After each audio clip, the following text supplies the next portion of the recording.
Because what you don't want is you don't want to have an amazing product that you think is amazing, but nobody asked for it. You have to be flexible, and you have to rely fully on what the data is showing you about your target audience and about whatever business industry you're in. Hi everyone, I am Rochelle Lachey and welcome back to my channel. If you are new here, well, welcome. I am a tech founder that supports students with scholarships, college career, and post-secondary readiness. Primarily, I partner with school districts in the state of Texas, South Carolina, and working to get other district partnerships across multiple states. Today, I'm going to be talking to you all about the setbacks that I experienced as a tech founder, but these setbacks can really happen to anyone. It doesn't necessarily have to be a tech founder, entrepreneurs in general, and then I'm going to share some of the lessons that I've learned along the way. So if you're interested and this helps, stay tuned. The first setback that I encountered was not being clear enough on exactly what it is that I was selling. When selling to businesses, you have to be extremely clear on what your product is and what you're offering. When I first got into the field of being an entrepreneur, I wanted to do everything. I wanted to educate on finances. I wanted to educate on career. I wanted to educate on professionalism. I wanted to do every little thing because I was thinking, well, I don't want to put myself in a box, so let me be as broad as I possibly can. That was the worst thing I could have ever done, because the more things you do, the less effective you are in one specific industry. So that led me to not being clear on exactly what it is that I was selling. I was trying to sell everything under the sun and not effective enough on one thing. So that was a big setback because I wasn't clear on exactly what it is that I was doing. So imagine me going into meetings and talking to district leaders trying to sell them something that I don't even know what I'm selling. So that just led them to be unclear and not fully understanding what it is that I do specifically. And in business, not just in B2B or in tech, in business in general, if you don't know exactly what it is you're selling as the founder, what makes you think other people are gonna understand? Because in business, you have to be trustworthy. People, before someone buys from you, they have to trust you. They have to know you. They have to like you. All these things go into what makes a successful business. And in order for that to be successful, you have to be extremely clear on what it is that you're offering. So that was the first setback. The second setback that I encountered was not doing enough market or industry research. This is a very, very, very big thing, because what you don't want is you don't want to have an amazing product that you think is amazing, but nobody asked for it. You have to be flexible, and you have to rely fully on what the data is showing you about your target audience and about whatever business industry you're in. I thought that one time, me doing market research one time was good, but it's not. You have to consistently be in the know about what's going on in the market you're selling to, what's happening in the industry. Are there budget cuts? Are there mass hiring? Is there mass firing? Is AI taking over? Whatever your industry is, you have to be fully aware of what's going on. And at the time, I didn't really know what was happening in my industry.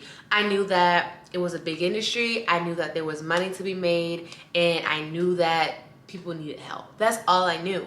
But that's not good enough. Because when you're pitching businesses, or you're trying to get a client, being fully aware of what's going on in the industry can not only help you be successful in that business deal, but it allows you to understand how to tailor your marketing strategies, how to go about having a meeting, what to talk about, what questions to ask, or how to just be knowledgeable about what's going on. So not understanding what was happening in my industry really cost me a lot, because I would go into these meetings and I would be pitching. I had the best presentation ever, but at the very end of the presentation, it would be like, well, this is amazing, but I don't think timing is right due to XYZ that just happened. So that would have saved me a lot more time. Also, I could have already prepared statements or statements to say, well, I get this is going on in the industry. However, whatever the case may be. So I wasn't able to really prepare pivots, and I wasn't expecting it because I wasn't aware of what was happening in my industry. So being fully aware of the nuances or the topics or the changes, whatever is going on, will really help you be even more prepared when you're going into these meetings, but also you'll feel more confident because you know what's going on in your industry. Number 3, which is facing burnout. Burnout happens in any industry that you're in if you don't take care of yourself. As an entrepreneur, I am always working because I rely on myself. Income comes from doing business. So it can be very hard to stop or really have boundaries set in place when you're always working on a business, especially as a solo founder of a startup company. Currently it's just me, so I am everything under the sun. I'm the marketer, I'm the salesperson, I'm the HR, I'm VP, I'm CEO. I'm wearing multiple hats, so it is very easy and very common to experience burnout because you can't delegate a lot of tasks to other people because you are everybody in that organization.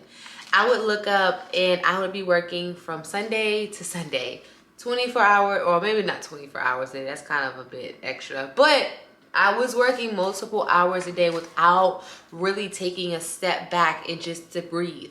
And what happens, or my case was, I was working so much that I didn't know when I was tired or when I was burnt out until I couldn't do anything. I lost all motivation. I lost all discipline. I didn't have the strength to sit in front of the computer and do my outreach or do my prospecting or check emails or invest time into my business because I was just so tired and exhausted. And that came from me not setting adequate boundaries or putting time aside to relax and reset and refocus. So that burnout can lead to greater problems because in business, you can't drop the ball because there's always competition. There's always going to be something going on. So if I had taken the time to make sure that I was limiting how many hours a day I was working on projects and working with my business and putting time aside to just kind of relax, that would have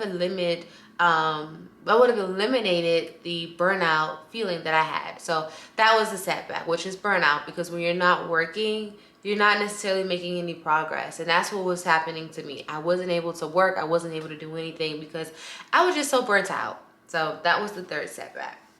The 4th setback, setback number 4, which was comparing myself to other large tech companies that are in my industry. As a new founder of a startup company, it's truly humble beginnings. And I would remember just looking at larger companies that do similar things that I do and have similar audiences and sell to same industries like school districts, and I would just sit back and I would just look at how far they are in their business. They're multi-million-dollar companies. They've made a name for themselves.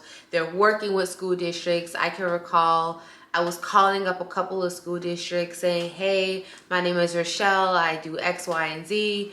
Can I get a meeting with you? And most of the time, not all of the time, but some of the time, the response will be, oh, that's amazing. However, we currently partner with this organization that does the same thing. And just imagine hearing that as a young entrepreneur who's into tech, who has this innovative product and this solution and knows that I am the right fit, but to hear that my competitor, which is 10 times the size of my company, is already working with this district. So that itself, that put me in a space where I was constantly comparing myself to these larger companies, thinking, well, if they're doing it, why do I need to be in this industry? What can I bring to the table? Compared to me being a solo founder to a large company with hundreds or thousands of employees making $1 million a year, having a strong brand representation in the districts or in the industry, that really gave me a sense of false hope. Or I wouldn't say false hope. It really affected me as far as constantly comparing myself and not thinking that I was good enough. And that actually what leads me into setback number 5, is having imposter syndrome. It's very common, but specifically me as a founder, I was looking at these organizations that had already made a name for themselves, and I'm here just by myself thinking, well, what can I do? How can I outbid them? How can I go in front of these school districts and explain what it is that I'm offering, but I am the only person representing my company? So it really gave me a sense of imposter syndrome because I felt like I wasn't good enough to go after the big districts or go after those big contracts. And I would say that was a big setback because you really kind of get stuck for a while. You don't know what you should do. You don't know if you should continue, and you don't know if you should stop. But if you stop, nothing will ever come from that. So it was really a challenge to kind of keep going and keep pushing. And not to mention, being that I work primarily with school districts, a lot of the outreach processes and things that I would do would go to counselor symposium and vendor workshops. And imagine, here I am with my table is very bare, but I'm there, I have some information, and then I see a competitor right next to me, table decked out, everything is just there, and they have a lot more going on. So that really did kind of impact me as far as pouring more into my business, having me think that maybe I shouldn't be doing this, maybe I should be doing something else. And I would say what I learned from that is never judge a book by its cover. You can be a business that's on top today, but you can have the underdog that comes up and just overpowers and takes lead and leads in that industry. I mean, everybody has to start from somewhere. I knew I had the idea, I've made the impact, I've seen the data, I've seen the benefit. So there is definitely product market fit. So just kind of remembering the impact that I have made and just continue to pushing through. I would say that has been something that really helped me overcome that setback and allowed me to refocus on my why and why I started my organization in general. So I would say those are the 5 setbacks that I've had as a founder, and each setback has its very own lesson. It's something that I learned in each, but it's a part of the journey. And if you are a founder, if you are a tech founder or an inspiring entrepreneur, I hope this video was helpful for you. I hope you was able to kind of get some insights on what you can possibly experience and how to overcome that. Just know that it is a part of the journey. Entrepreneurship is not for everybody. It's a constant struggle. Every day you have to wake up and you have to choose to be an entrepreneur because not every day will look the same.